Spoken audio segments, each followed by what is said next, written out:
नमस्कार, स्वागत है आप सभी का YouTube channel knowledge TV Haryana. आज रविवार 25 अगस्त शाम 6 बजे तक 5 बड़ी खबरें सामने आ रही हैं।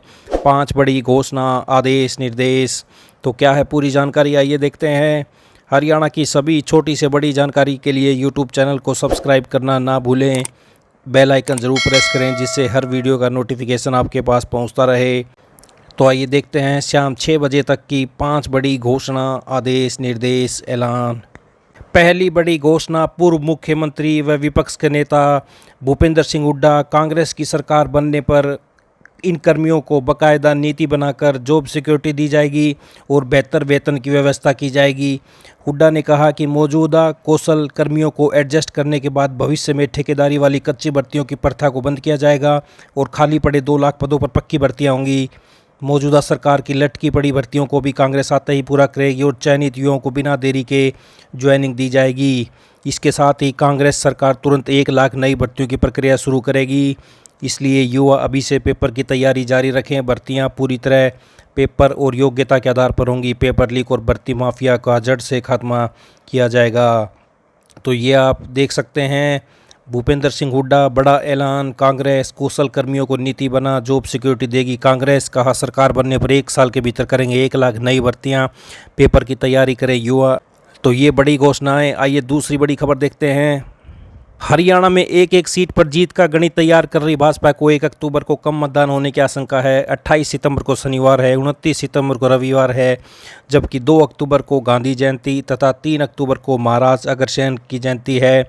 ऐसे में लोग 30 सितंबर का अवकाश लेकर लंबे वीकेंड छुट्टियों पर जा सकते हैं। भाजपा को डर है कि यदि लोग 30 सितंबर को अवकाश लेकर अपने परिवार के साथ लंबी छुट्टियां बनाने चले गए तो 1 अक्टूबर को मतदान काफ़ी कम रह सकता है। ऐसे में भाजपा ने केंद्रीय चुनाव आयोग से मतदान की तारीख आगे बढ़ाने की मांग की है। लोकसभा चुनाव में मतदान प्रतिशत 75 तक पहुंच पाया था, जबकि लक्ष्य 75% मतदान का निर्धारित हुआ था। इस बार निर्वाचन विभाग ने 75% मतदान का लक्ष्य तय किया है, लेकिन भाजपा को लग रहा है कि यदि वीकेंड लंबा हुआ तो मतदान प्रतिशत में काफ़ी गिरावट होगी। भाजपा की गुरुग्राम में हुई 2 दिवसीय चुनाव समिति की बैठक में चर्चा के बाद मुद्दा उठा है। इसके बाद हरियाणा भाजपा के अध्यक्ष ने केंद्रीय चुनाव आयोग के पास एक पत्र भेजकर चुनाव की तारीख 1 अक्टूबर की बजाय किसी दूसरे दिन करने की मांग की है।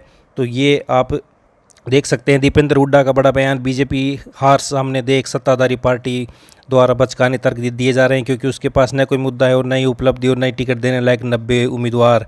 तो ये कुमारी शैलजा का बड़ा बयान, छुट्टी होना तय है इसलिए छुट्टी का बहाना बना रहे हैं। तो ये आप देख सकते हैं बड़ी खबर। तो इनेलो तारीख बढ़ाने, जजपा व न बढ़ाने के समर्थन में है। तो हरियाणा विधानसभा चुनाव टालने को लेकर भाजपा प्रदेशाध्यक्ष द्वारा चुनाव आयोग को लिखी चिट्ठी पर राजनीति गर्मा गई है। मुख्य विपक्षी दल कांग्रेस ने भाजपा पर निशाना साधते हुए 1 अक्टूबर को ही चुनाव कराने का समर्थन किया। वहीं इनेलो के प्रधान महासचिव अभय सिंह चौटाला ने तारीख आगे बढ़ाने के लिए पत्र लिखा है। उन्होंने लंबे वीकेंड से मतदान कम होने का अंदेशा जताया, लेकिन भाजपा पर चुनाव से भागने की बात कही। दूसरी ओर पूर्व मुख्यमंत्री भूपेंद्र सिंह हुड्डा ने कहा कि चुनाव घोषित हुए 1 हफ्ते से ज़्यादा हो गया, इसका मतलब है कि भाजपा हार मान चुके हैं, चुनाव समय पर होना चाहिए। जननायक जनता पार्टी से पूर्व डिप्टी सीएम दुष्यंत ने कहा कि तिथि आगे बढ़वाकर भाजपा चुनाव से भाग रही है, तिथि आगे नहीं बढ़नी चाहिए। तो ये देख सकते हैं, इतनी छुट्टियां, 28 सितंबर को छुट्टी शनिवार, 29 रविवार, 30 सितंबर को कार्य दिवस पर अगले 2 दिन की छुट्टी का पड़ेगा असर।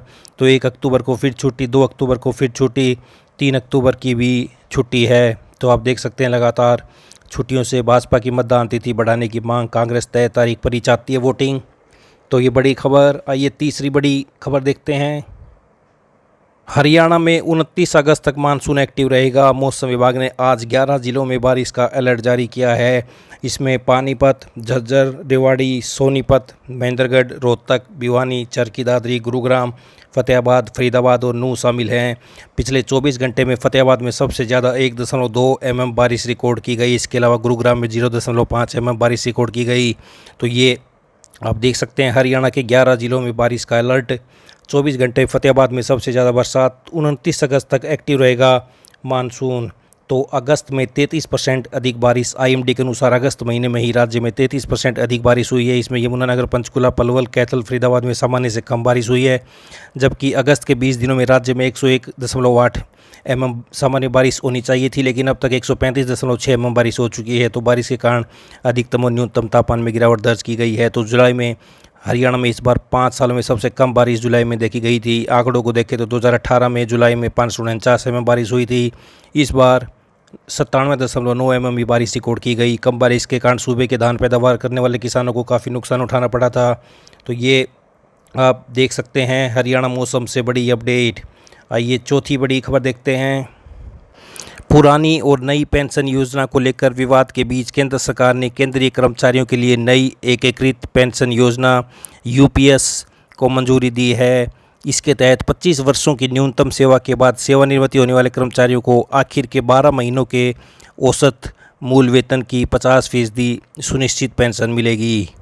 वहीं सुनिश्चित पारिवारिक पेंशन 60% होगी और न्यूनतम 10 वर्ष की सेवा पर हर महीने 10,000 रुपये सुनिश्चित पेंशन मिलेगी। योजना अगले वित्त वर्ष यानी 1 अप्रैल 2025 से प्रभावी होगी।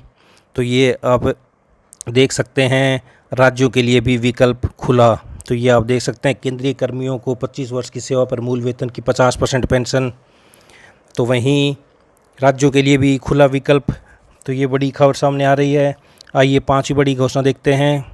हरियाणा विधानसभा चुनाव के दौरान जिले में बिना अनुमति के किसी भी निजी भवन और संपत्ति पर झंडा, पोस्टर, बैनर सहित दीवारों पर स्लोगन इत्यादि लिखने पर prevention of public property act के तहत कार्रवाई की जाएगी। जिलाधीश ने इस संबंध में आदेश जारी करते हुए पुलिस व संबंधित एजेंसियों को सख्त कार्रवाई करने के आदेश दिए। विधानसभा चुनाव के मद्देनजर गठित एफएसटी टीम को भी कार्रवाई करने के आदेश दिए हैं। फ्लाइंग स्क्वाड सार्वजनिक स्थानों पर चुनाव से संबंधित पोस्टर बैनर लगाने वालों पर आदर्श आचार संहिता के तहत एक्शन लेगी। किसी भी भवन पर इस तरह की प्रचार सामग्री लगाने के लिए मालिक से अनापत्ति प्रमाण पत्र अथवा स्वीकृत पत्र अवश्य लेना होगा। जिलाधीश ने कहा कि अगर कोई प्रत्याशी निजी संपत्ति पर बिना अनुमति के प्रचार सामग्री लगाता है तो भारतीय दंड संहिता की धारा निम्न के तहत तथा prevention of defacement property act और म्यूनिसिपल नियमावली के तहत भी कानूनी कार्रवाई करने का प्रावधान है।